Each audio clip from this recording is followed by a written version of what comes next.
A little bit more cutscene, I think. And then we actually get a battle. But by the time that battle starts, I'm gonna have to start the next video. Or I've already started the next video. I don't know. I'm not really checking the time right well.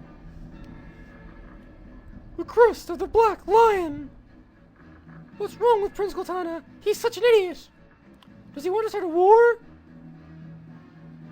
And then you got another generic knight. You'll see so many of them over the course of the game.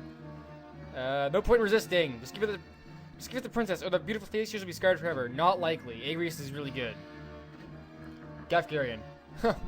Fool! Only idiots attack head on! Head on. Apply directly to the forehead. Leave this to us. We can't make money that way. Rad! Ramza! Follow me! Man, Rad.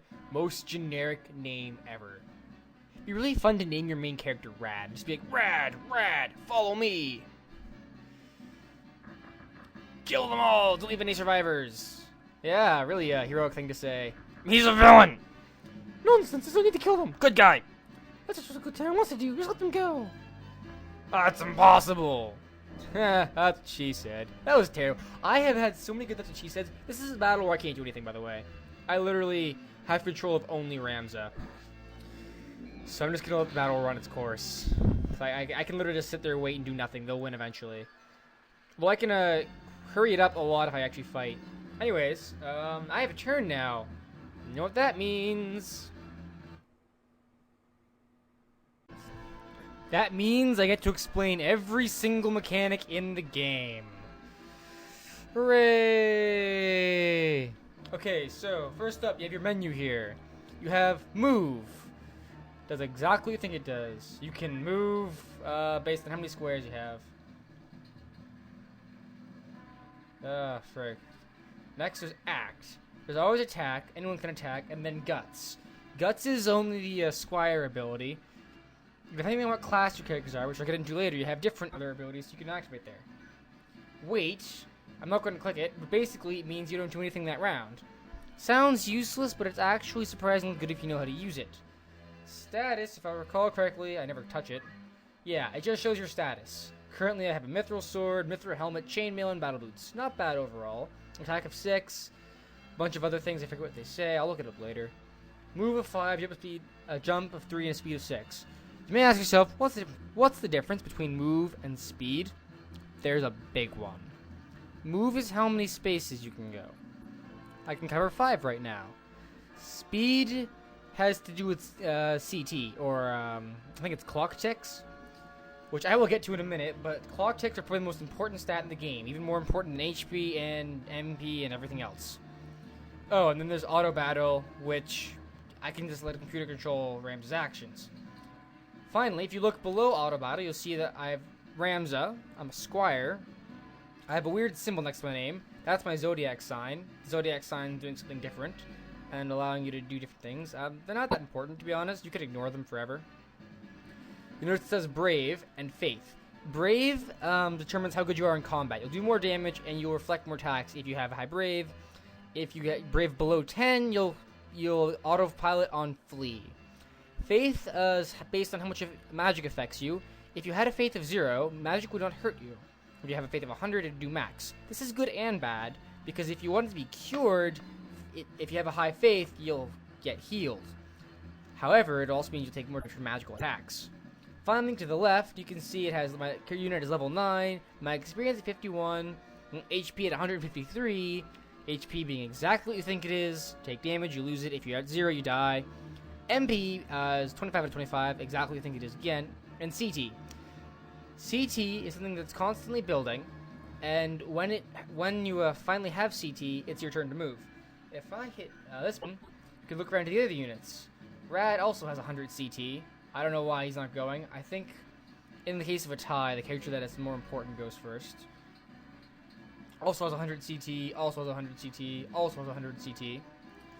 He has 19. That's because he just went. As soon as you move, your CT is reduced to 0, meaning that everyone else will go before him. These guys all have 100 CT as well because we all have the same speed.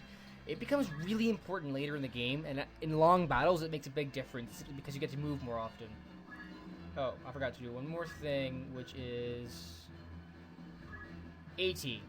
This is pretty important too. It tells you what units will go when. So currently the order is myself, Ramza, then Agrius, Alicia and Lavian, the 2 knights, then all the enemies, all 5 of them, then Rad. Rad's so lame, he goes last. Gafgarian, Ramza, Agrius. This assumes that you make a full turn. I'm not going to, though. Because... Frick, whoops. If I only move, or if I only act, then I will, if I just wait, I would show it to you, but I'm not going to get a chance till I move again. My CT is 50 already. Normally, if you make a regular move, the CT will be 0. If you only make half a move, ooh, level up. Very nice, Agrius, very nice. If you only make half a move, then your CT will be at 50 and you get to go much faster. Everyone else in this, yeah, it makes move like throw stone completely useless, because if you just waited, you'd get there in like half the time. You notice that the one guy's already fallen over. Oh, what's he doing? He's going to charge. A lot of moves have their own CT, meaning that you have to constantly work out when and when not you can attack.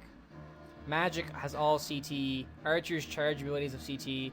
I'm assuming the Knight has a charge ability, because I don't know if Knight skills have CT or not. But you'll notice that as the game gets more complicated, CTs becomes a really big deal. CT does exist in Tactics Advance, but the game's so easy you never notice. So I take 48 damage. I have 100 left. 100 health left. Guarded. I like how in this game you can not only dodge, you can also guard against attacks. You also notice, for those of you who have only played Tactics Advance, the scenery gets much more interesting. You have slanted slopes, you have actually interesting places to hang out, and there's 2 things I can do here. I can run around to get a better shot at him and attack, or I can just attack. If I just attack and then wait, I'll go again really soon. So I'll do that and then wait. And you'll start to see that this becomes an issue. What? Okay, if I recall correctly, and I might be saying wrong here, I don't remember. Dash is a move that automatically hits, but doesn't necessarily do a lot of damage. Status Sword, that's a Agrius only ability. It's a good long-range attack with no CT, it just instantly goes. The best thing about it, though, is easily the fact that if there's a slim chance if when it attacks that they'll be paralyzed. And in this game, being paralyzed is almost a death sentence. Finally, I want to drag your attention to the guy that's on the ground over to the left, who's dead. There are stars over his head. Normally, in a normal battle, that wouldn't happen. You see, in a normal battle, if a unit falls over, there'll be a little number above his head. And every time it would normally be his turn, when the CT reaches 100, that number will go down. It starts at 3, and at 0, his body disintegrates into either a crystal or a treasure chest. If this happens, your unit is permanently dead. What is he doing? That's unusual. Normally Gafgarion, I have to actually move. Shoot. Oh well, I'm gonna attack the Knight, because, you know, I can do that. Gafgarion's Knight Sword ability is another ability that goes instantly. Did you just cure? Oh, nice. I totally got cured for no... Yeah, villain knows cure. Oh well. Anyways, what was I saying? Yeah, Gafgarion's Knight Sword's another ability that's really good. You get a unit very late in the game that knows it, and by the time you get that, he's got better moves. But Knight Sword is an ability that does damage from distance, no CT, and the best thing, easily... Oh good, she's gonna hit both of them with Status Sword. Status Sword hits more than one spot, like most magic. Neither of them are paralyzed. Jeez, this battle's taking longer than